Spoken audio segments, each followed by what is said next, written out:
Satan. Le seul qui a dépassé Satan sur terre, c'est Pharaon, que nous appelons dans le Coran Pharaon. Pharaon dit, je suis Dieu. C'est moi le Seigneur. Satan n'a jamais dépassé ce seuil. Mais Dieu n'envoie pas un messager pour un homme, ni pour un seul pays. Oui, mais il a envoyé 2 messagers pour Pharaon, pas pour l'Égypte. Allez à Pharaon. Moïse, quand il a entendu le nom de Pharaon, il a bégayé. Ajoute-moi mon frère Aaron, que nous appelons Haruna. On a ajouté Haruna, tous les 2. Ils sont rentrés avec les cheveux noirs chez Pharaon. Je ne peux pas datifier, mais ils sont sortis avec les cheveux blancs. Dieu n'avait pas vite humilié Pharaon. Pourquoi? Parce que Pharaon n'était pas Pharaon pour sa mère. Pharaon obéissait à sa mère. Pharaon nourrissait sa mère. Quand sa mère l'appelle et qu'elle est assise, Pharaon se lève pour l'écouter.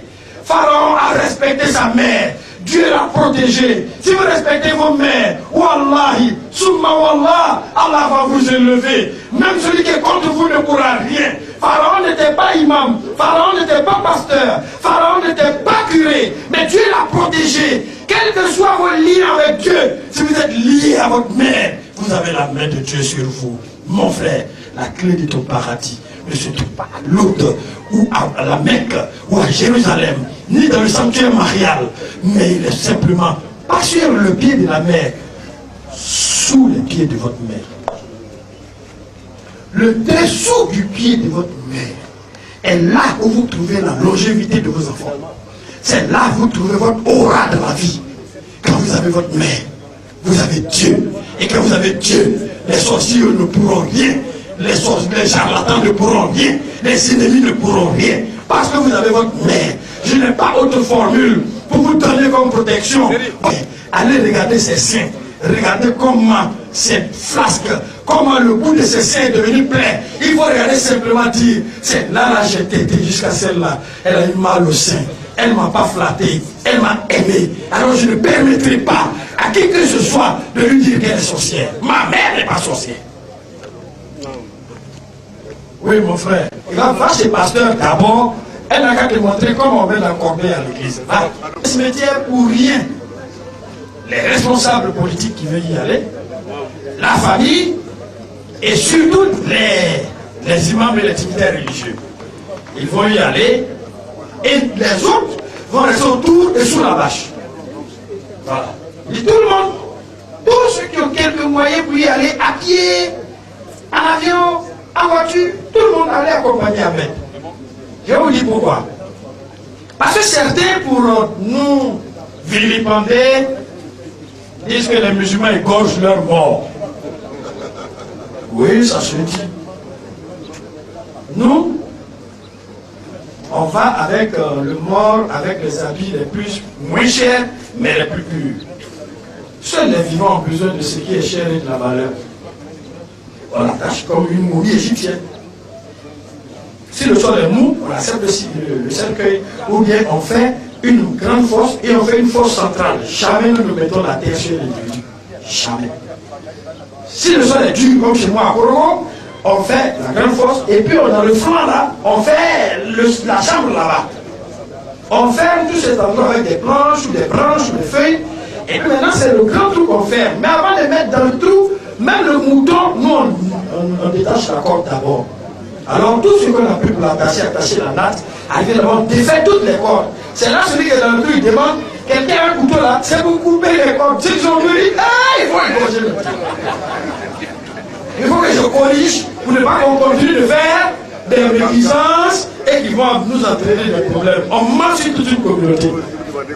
Voilà. On couche le mort sur le côté droit. En regardant l'est, si on devait m'enterrer à cet instant, on me coucherait sur mon côté droit et on me fait tourner la face vers l'est. On découvre le pagne qui avait couvert mon visage. On ouvre. Et quand on ouvre, on défait tous les autres côtés. Et puis maintenant, on met les feuilles, les planches. S'il y a un cercueil, bon, on me met dedans. La difficulté du cercueil, c'est quoi? Parce que nous, on se couche sur le côté droit. Ensuite, tu as mis sur ton dos dans le cercueil, on fait comment? C'est quelqu'un de 500 000 là, non, on préfère prendre les 500 000 venir pour la vie de ses enfants. Parce qu'au bout de 3 jours, lui-même il est bon. Il pourrit, la veste qu'on a mise là-bas pourrit.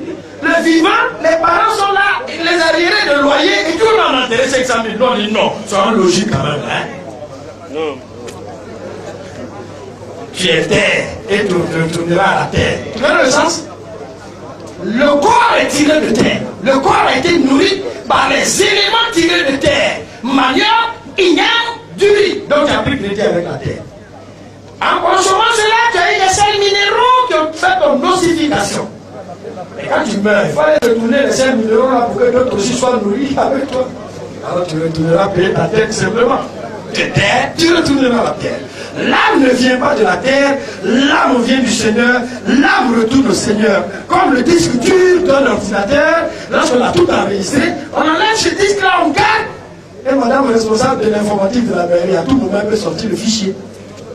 Même si la mairie est appelée, on peut toujours retrouver les données dans notre disque dur. Et le disque dur de chacun, c'est son âme. C'est ton âme qui a enregistré tes bonnes actions et tes mauvaises actions. Chaque mauvaise action met une tache noire sur ton âme. Chaque mauvaise action met une tache noire sur ton âme. C'est les prières, les invocations qui vont donner de l'éclat à ton âme. Si ton âme a de l'éclat, tes yeux voient, tes oreilles entendent, tes narines sentent. Parce que si ton âme n'a plus d'éclat, le mal devient le bien devant toi, le bien devient le mal. Tu n'entends plus, tu ne vois plus, et tu t'identifies dans le mal, parce que ton âme n'éclaire plus, ta conscience ne parle plus. Non. Vous voyez? Donc c'est ainsi qu'on enterre quelqu'un chez nous. Quand ils vont aller au cimetière, c'est là que je vais expliquer qu'est-ce qui se passe dans la tombe. Pour le moment, je vous montre comment on marche vers Dieu. Quel est le chemin pour aller vers Dieu? Badra, comment on marche pour aller vers Dieu? Dieu est sous le pied.